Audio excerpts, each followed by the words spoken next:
Assalamualaikum. Welcome back to my channel. This is me, doctor Maria, consultant gynaecologist. आज हम बात करेंगे प्रेगनेंसी के अंदर ट्रैवलिंग की। क्या हमल के दौरान सफ़र किया जा सकता है? इस पर बात करने से पहले अगर आप मेरे चैनल पर न्यू हैं तो मेरे चैनल को सब्सक्राइब कीजिए, मेरी वीडियो को लाइक कीजिए, शेयर कीजिए। अब हम चलते हैं अपने टॉपिक की तरफ। जो टॉपिक है हमारा प्रेगनेंसी के अंदर ट्रैवलिंग की, तो ये बहुत ज़्यादा पूछा जाने वाला सवाल है। अब इस चीज़ को मैं 3 ट्राइमेस्टर्स में डिस्ट्रीब्यूट करके आपको बताती हूँ। फर्स्ट ट्राइमेस्टर, मिडल ट्राइमेस्टर और लास्ट ट्राइमेस्टर, यानी पहले 3 माह, मिडल वाले 3 माह और फिर लास्ट वाले 3 माह। अब जो प्रेगनेंसी के पहले 3 मंथ्स होते हैं वो बहुत ही नाजुक मरहला होता है। इसके अंदर आपका जो एम्ब्रियो होता है वो यूट्रस के अंदर फिक्स हो रहा होता है, अपनी जड़ें मजबूत कर रहा होता है और बच्चे को फूड पहुंचाने वाला एज़ा, जिसे हम प्लेसेंटा कहते हैं, वो अभी डेवलप हो रहा होता है। इस स्टेज के अंदर बच्चे की बहुत ही अहम डेवलपमेंट्स हो रही होती हैं, जैसे कि बच्चे की हार्ट बीट का बनना, बच्चे के बहुत सारे वाइटल ऑर्गन्स हैं उनका बनना।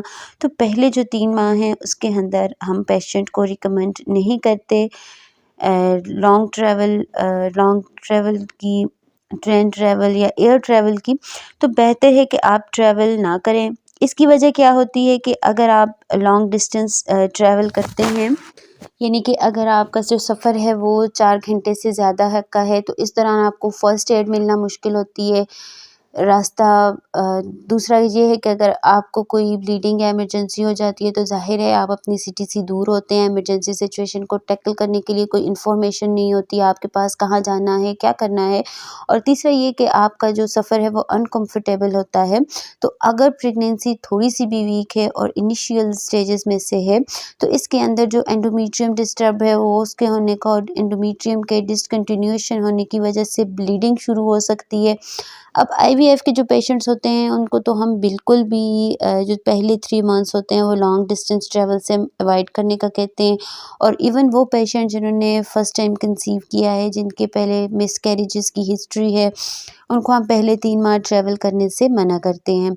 अब चूँकि पहले 3 माह उल्टी मतली वगैरह का मसला होता है और ट्रैवलिंग में ये मसला मज़ीद बढ़ जाता है, जिसकी वजह से आपकी जो तबीयत है वो ज़्यादा ख़राब हो सकती है। आपके अंदर जो है तो इलेक्ट्रोलाइट डिसबैलेंस हो सकता है, डिहाइड्रेशन हो सकती है। तो पहले 3 माह के अंदर तो ट्रैवलिंग को अवॉइड करें, स्पेशली इलेक्टिव और रिक्रिएशन ट्रैवलिंग, यानी कि ऐसी चीज़ जो आप पोस्टपोन की जा सकती है। आप कहीं तफरीह के लिए जाना चाह रहे हैं, उसको आप ना करें। आप अब आते हैं मिडिल ट्राइमेस्टर। ये वो टाइम होता है कि आपकी तबीयत भी बेहतर हो जाती है और इसमें प्लेसेंटा भी काफ़ी हद तक बन गया होता है और यूट्रस के अंदर बच्चा अपनी जड़ें गाड़ चुका होता है।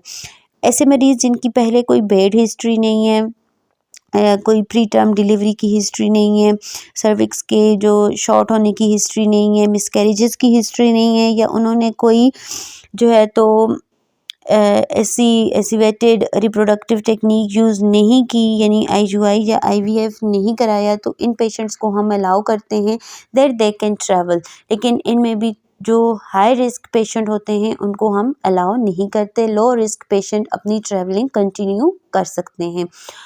इसके साथ ये होता है कि हमारे जो पेशेंट होते हैं कुछ उनको हम इमरजेंसी जो है तो एड किट बनाने का भी मशवरा देते हैं, एड बॉक्स बनाने का मशवरा देते हैं कि अगर आपको पेट में दर्द होता है, बच्चे की मूवमेंट में कोई प्रॉब्लम होती है, उल्टी मतली या मोशन सिकनेस, सफ़र के दौरान जो उल्टी होती है उसका मसला होता है, आपको ट्रीटमेंट में मसला ना हो, आप ख़ुद अपना ट्रीटमेंट कर सकें, इसमें हम पेशेंट को जो है तो वो गाइड करते हैं कि ये मेडिसिन अपने साथ रखें, अवॉइड करें बाहर के खानों को, क्योंकि बाहर जब हम बसों रेलों में सफ़र कर रहे होते हैं तो वहाँ की जो फूड हाइजीन होता है वो बहुत ही पैथेटिक होता है।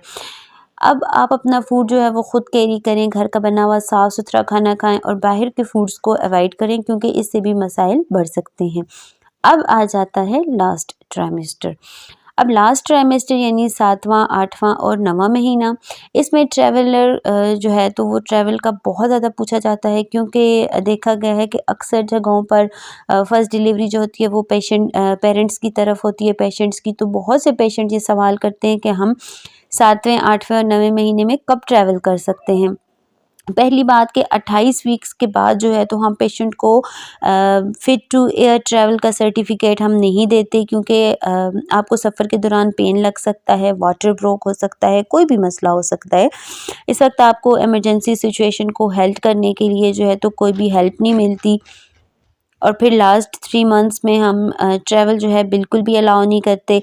अगर पेशेंट जाता है तो अपने रिस्क पर जाए, और आपने अगर लोकल ट्रैवल करना है तो किस महीने में बेहतर है, तो बेहतर है कि आप 7वें या 8वें मंथ में ट्रैवल करें, बिल्कुल भी 9वें महीने में ट्रैवल ना करें, क्योंकि 9वां महीना जो होता है वो सफ़र के दौरान इस वाटर ब्रेक लीक हो सकता है, प्लेसेंटा कट सकता है, झटकों की वजह से यूट्रस से जो है तो वो लेबर पेन आ सकती हैं। तो हम मशवरा देते हैं कि अगर आखिरी 3 महीने में ट्रैवल करना बहुत ज़्यादा ज़रूरी है तो आप 7वें और 8वें महीने में ट्रैवल करें। 9th मंथ्स में तो बिल्कुल भी ट्रैवल ना करें, वो भी अगर ज़रूरी है तो करें।